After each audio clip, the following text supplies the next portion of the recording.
Lei do Cão-Guia. Este audiolivro contém a Lei nº 11.126, de 27 de junho de 2005, que dispõe sobre o direito do portador de deficiência visual de ingressar e permanecer em ambientes de uso coletivo, acompanhado de cão-guia, e o Decreto nº 5.904, de 21 de setembro de 2006, que a regulamenta. Essa legislação está atualizada até 7 de fevereiro de 2020. Edições Câmara 2020. Este audiolivro pertence à série Legislação número 18, ISBN 978-85-402-07288. Este audiolivro teve preparação de Daniele Lessa, Inaldo Barbosa Marinho Júnior e Luzimar Gomes de Paiva. Locução de Mônica Eva Pacheco Chaper e operação de áudio de Indalécio Vanderlei e José Francisco de Souza. Realizado em parceria com a Secretaria de Comunicação Social e Rádio Câmara. Este produto foi desenvolvido especialmente para o uso de pessoa com deficiência visual e não pode ser comercializado, de acordo com a Lei nº 9.610, de 19 de fevereiro de 1998. A Edições Câmara é uma unidade do Centro de Documentação e Informação, localizada no anexo 2 da Câmara dos Deputados, Praça dos Três Poderes, Brasília, Distrito Federal, CEP 70.160.900. Conheça outros títulos da editora no site livraria.câmara.leg.br e acompanhe as Edições Câmara nas redes sociais. Sumário. Este audiolivro possui 17 faixas. Faixa 1, ficha técnica. Faixa 2, sumário. Faixas 3 a 8. Lei nº 11.126, de 27 de junho de 2005. Lei do Cão-Guia. Contém 6 artigos. Faixas 9 a 17. Decreto número 5.904, de 21 de setembro de 2006. Contém 9 artigos. Lei nº 11.126, de 27 de junho de 2005, Lei do Cão-Guia, dispõe sobre o direito do portador de deficiência visual de ingressar e de permanecer em ambientes de uso coletivo, acompanhado de cão-guia. O Presidente da República: faço saber que o Congresso Nacional decreta e eu sanciono a seguinte lei: Artigo 1º. É assegurado à pessoa com deficiência visual, acompanhada de cão-guia, o direito de ingressar e permanecer com o animal em todos os meios de transporte e em estabelecimentos abertos ao público, de uso público e privados de uso coletivo, desde que observadas as condições impostas por esta lei. Artigo alterado pela Lei nº 13.146, de 2015. Parágrafo 1º. A deficiência visual referida no caput deste artigo restringe-se à cegueira e à baixa visão. Parágrafo 2º. O disposto no caput deste artigo aplica-se a todas as modalidades e jurisdições do serviço de transporte coletivo de passageiros, inclusive em esfera internacional, com origem no território brasileiro. Artigo 2º. Vetado. Artigo 3º. Constitui ato de discriminação a ser apenado com interdição e multa qualquer tentativa voltada a impedir ou dificultar o gozo do direito previsto no artigo 1º desta lei. Artigo 4º. Serão objeto de regulamento os requisitos mínimos para a identificação do cão-guia, a forma de comprovação de treinamento do usuário, o valor da multa e o tempo de interdição impostos à empresa de transporte ou ao estabelecimento público ou privado responsável pela discriminação. Artigo 5º. Vetado. Artigo 6º. Esta lei entra em vigor na data de sua publicação. Brasília, 27 de junho de 2005, 184º ano da Independência e 117º ano da República. Luiz Inácio Lula da Silva, Márcio Tomás Bastos. Decreto número 5.904, de 21 de setembro de 2006. Regulamenta a Lei nº 11.126, de 27 de junho de 2005, que dispõe sobre o direito da pessoa com deficiência visual de ingressar e permanecer em ambientes de uso coletivo, acompanhada de cão-guia e da outras providências. O Presidente da República, no uso da atribuição que lhe confere o artigo 84, inciso 4 da Constituição, e tendo em vista o disposto no artigo 4º da Lei nº 11.126, de 27 de junho de 2005, decreta: Artigo 1º.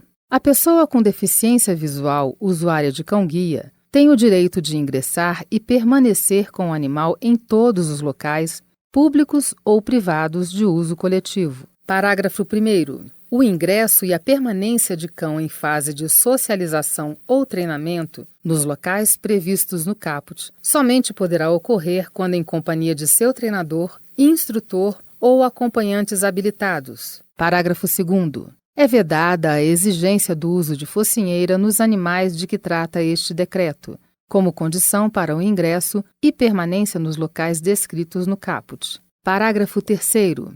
Fica proibido o ingresso de cão-guia em estabelecimentos de saúde, nos setores de isolamento, quimioterapia, transplante, assistência a queimados, centro cirúrgico, central de material e esterilização, unidade de tratamento intensivo e semi-intensivo, em áreas de preparo de medicamentos, farmácia hospitalar, em áreas de manipulação, processamento, preparação e armazenamento de alimentos e em casos especiais ou determinados pela Comissão de Controle de Infecção Hospitalar dos Serviços de Saúde. Parágrafo 4º. O ingresso de cão-guia é proibido ainda nos locais em que seja obrigatória a esterilização individual. Parágrafo 5º. No transporte público, a pessoa com deficiência visual acompanhada de cão-guia ocupará preferencialmente o assento mais amplo, com maior espaço livre à sua volta ou próximo de uma passagem, de acordo com o meio de transporte. Parágrafo 6º. A pessoa com deficiência visual e a família hospedeira ou de acolhimento poderão manter em sua residência os animais de que trata este decreto, não se aplicando a estes quaisquer restrições previstas em convenção, regimento interno ou regulamento condominiais. Parágrafo 7º. É vedada a cobrança de valores, tarifas ou acréscimos vinculados, direta ou indiretamente, ao ingresso ou à presença de cão-guia nos locais previstos no caput, sujeitando-se o infrator às sanções de que trata o artigo 6º. Artigo 2º. Para os efeitos deste decreto, considera-se: Inciso 1. Deficiência visual: cegueira, na qual a acuidade visual é igual ou menor que 0,05 grau no melhor olho com a melhor correção óptica. A baixa visão, que significa acuidade visual entre 0,3 grau e 0,05 grau no melhor olho com a melhor correção óptica. Os casos nos quais a somatória da medida do campo visual em ambos os olhos for igual ou menor que 60 graus, ou a ocorrência simultânea de quaisquer das condições anteriores. Inciso 2. Local público: aquele que seja aberto ao público, destinado ao público ou utilizado pelo público, cujo acesso seja gratuito ou realizado mediante taxa de ingresso. Inciso 3. Local privado de uso coletivo: aquele destinado às atividades de natureza comercial, cultural, esportiva, financeira, recreativa, social, religiosa, de lazer, educacional, laboral, de saúde ou de serviços, entre outras. Inciso 4. Treinador: profissional habilitado para treinar o cão. Inciso 5. Instrutor: profissional habilitado para treinar a dupla cão e usuário. Inciso 6. Família hospedeira ou família de acolhimento: aquela que abriga o cão na fase de socialização, compreendida entre o desmame e o início do treinamento específico do animal para a sua atividade como guia. Inciso 7. Acompanhante habilitado do cão-guia: membro da família hospedeira ou família de acolhimento. Inciso 8. Cão-guia: animal castrado, isento de agressividade de qualquer sexo, de porte adequado, treinado com um fim exclusivo de guiar pessoas com deficiência visual. Parágrafo 1º. Fica vedada a utilização dos animais de que trata este decreto para fins de defesa pessoal, ataque, intimidação ou quaisquer ações de natureza agressiva, bem como para a obtenção de vantagens de qualquer natureza. Parágrafo 2º. A prática descrita no parágrafo 1º é considerada como desvio de função, sujeitando o responsável à perda da posse do animal e à respectiva devolução a um centro de treinamento, preferencialmente aquele em que o cão foi treinado.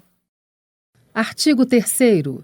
A identificação do cão-guia e a comprovação de treinamento do usuário dar-se-ão por meio da apresentação dos seguintes itens.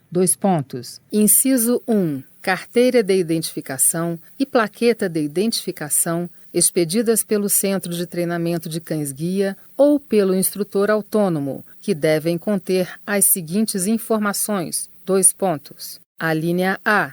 No caso da carteira de identificação, Item 1. Nome do usuário e do cão-guia. Item 2. Nome do centro de treinamento ou do instrutor autônomo. Item 3. Número da inscrição no Cadastro Nacional de Pessoa Jurídica, CNPJ, do centro ou da empresa responsável pelo treinamento, ou o número da inscrição no Cadastro de Pessoas Físicas, CPF, do instrutor autônomo. E Item 4. Foto do usuário e do cão-guia. Alínea B. No caso da plaqueta de identificação, Item 1. Nome do usuário e do cão-guia. Item 2. Nome do centro de treinamento ou do instrutor autônomo. E item 3. Número do CNPJ do centro de treinamento ou do CPF do instrutor autônomo. Inciso 2. Carteira de vacinação atualizada, com comprovação da vacinação múltipla e antirrábica, assinada por médico veterinário, com registro no órgão regulador da profissão. E, inciso 3, equipamento do animal composto por coleira, guia e arreio com alça. Parágrafo 1º. A plaqueta de identificação deve ser utilizada no pescoço do cão-guia. Parágrafo 2º.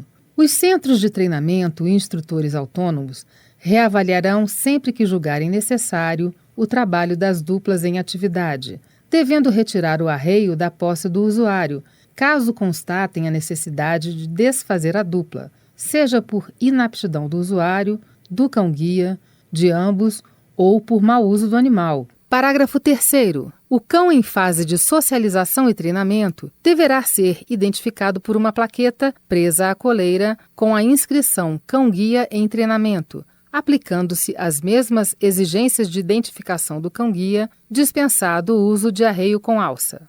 Artigo 4º. O Instituto Nacional de Metrologia, Normalização e Qualidade Industrial, INMetro, será responsável por avaliar a qualificação dos centros de treinamento e dos instrutores autônomos, conforme competência conferida pela Lei nº 9.933, de 20 de dezembro de 1999. Parágrafo único. A avaliação de que trata este artigo será realizada mediante a verificação do cumprimento de requisitos a serem estabelecidos pela Secretaria Especial dos Direitos Humanos, da Presidência da República e pelo INMetro em portaria conjunta.